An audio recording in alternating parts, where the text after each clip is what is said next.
Welcome to భక్తి9. Sri Krishnashtami రోజున కన్నయ్య భక్తులంతా హరే కృష్ణ నామాన్ని స్మరిస్తూ భక్తి శ్రద్ధలతో ప్రత్యేక పూజలు చేస్తుంటారు. అయితే గోకులాష్టమి రోజు కృష్ణుని సంపూర్ణమైన అనుగ్రహం కలగాలంటే ఈ సమయంలో పూజ చేయాలని, అలాగే జన్మ జన్మల దరిద్రాలు పోయి అష్టైశ్వర్యాలు కలగాలంటే ఈ ప్రత్యేక దీపాన్ని వెలిగించాలని ఆధ్యాత్మికవేత్తలు సూచిస్తున్నారు. అది ఎప్పుడు, ఏ దీపం వెలిగించాలి అనే వివరాలు ఈ స్టోరీలో తెలుసుకుందాం. ఈ స్టోరీలోకి వెళ్లే ముందు భక్తి9 ఛానల్ను సబ్స్క్రైబ్ చేసుకుని న్యూ నోటిఫికేషన్స్ కోసం బెల్ ఐకాన్ను క్లిక్ చేయండి.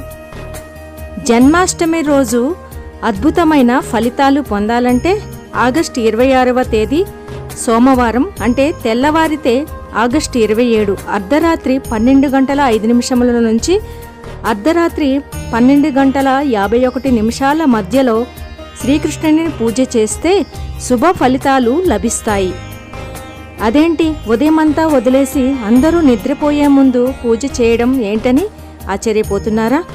కానీ కృష్ణుడు ఎప్పుడు జన్మించాడు, ఏ సమయంలో జన్మించాడు అనే ప్రమాణాన్ని ఆధారంగా తీసుకుని కృష్ణ పూజ చేస్తే మంచిదంటున్నారు ఆధ్యాత్మికవేత్తలు.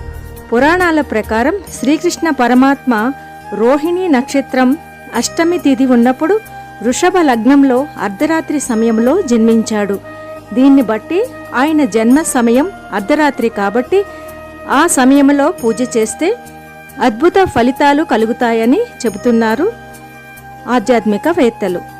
దీపం మనం ఎప్పుడు వెలిగించాలి అంటే జన్మాష్టమి రోజు కృష్ణుడి సంపూర్ణ అనుగ్రహం పొందడం కోసం ఒక ప్రత్యేకమైన దీపాన్ని వెలిగించాలి. దాన్నే శ్రీకృష్ణ దీపం అంటారు.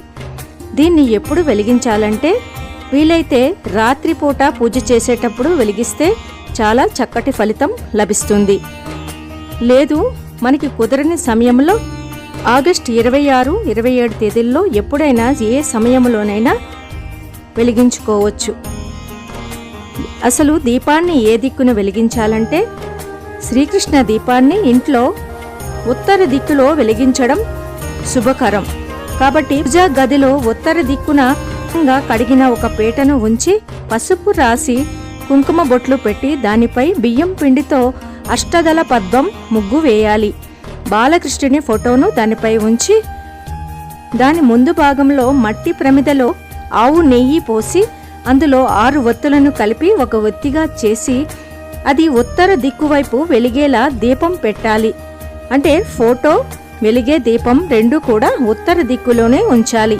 ఇలా కృష్ణాష్టమి రోజున ఉత్తర దిక్కులో వెలిగించే దీపాన్ని శ్రీకృష్ణ దీపం అంటారు.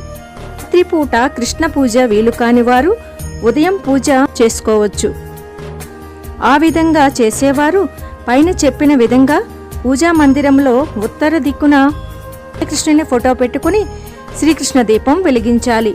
తర్వాత నల్లనయ్యకు ఇష్టమైన తులసి దళాలు, నీలం రంగు పుష్పాలను చల్లుతూ ఓం శ్రీకృష్ణ పరబ్రహ్మణే నమః అనే మంత్రాన్ని చదువుతూ పూజా కార్యక్రమం చేపట్టాలి. ఈ మంత్రాన్ని 108, 54, 21 ఇలా వీలైనన్ని సార్లు చదువుకొని ఆపై కృష్ణుని అనుగ్రహం కోసం ప్రసాదాలు సమర్పించాలి. పాలు, పెరుగు, నెయ్యి, వెన్న, పట్టిక బెల్లం వంటివి ఏవైనా గాని నైవేద్యంగా పెట్టవచ్చు. ఇలా కృష్ణాష్టమి రోజు ప్రత్యేక సమయంలో పూజ చేయడం ద్వారా జన్మ జన్మల దరిద్రం మొత్తం పోయి అష్టైశ్వర్యాలు, ఆయురారోగ్యాలు సిద్ధిస్తాయి. కృష్ణుడు అంటే అల్లరి చేష్టలే కాదు, గీతను బోధించిన జగద్గురువు.